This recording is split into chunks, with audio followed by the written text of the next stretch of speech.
How is this team up going to be different for what we've seen with Zorro team up so far, and also how do you blend the atmospheres of the two characters, or was that even a challenge? That's not a challenge because they both fight oppression. They both are opposed to oppression.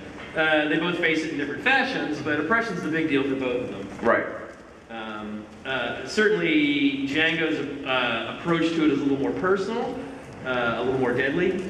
Zorro's is a little more. He doesn't blow up people quite as often. Right. Zorro's is a little more. Sure. Why don't you go?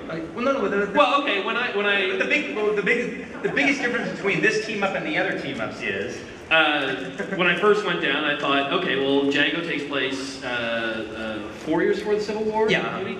So we're Civil War era. And of course, Zorro's in his prime around 1915, 1912. I thought, well, we're going to have a legacy Zorro. We're going to have a new Zorro. And so I went down with some ideas about how we would affect that, and Quentin just shot that right. He's like, no, I want Zorro to be old.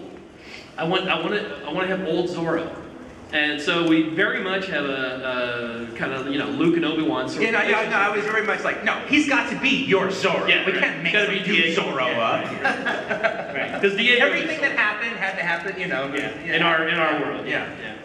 And immediately that just all of a sudden worked for me. We figured out, for instance, one of the things Quentin brought up was that after years and years and years of posing as the kind of foppish Don Diego de la Vega, he kind of has become Don Diego de la Vega. That's become his reality. He's a little fastidious, he's a little old, he likes his cucumber sandwiches, and everything neat and tidy. He's very committed to tea time. Yep.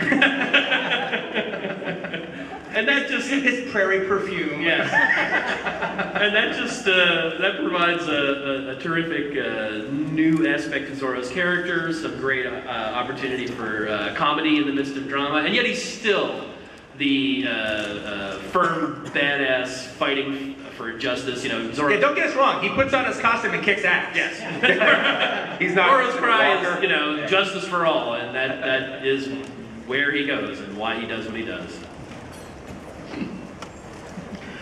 So we also have a little bit of artwork here. Should we? Sure.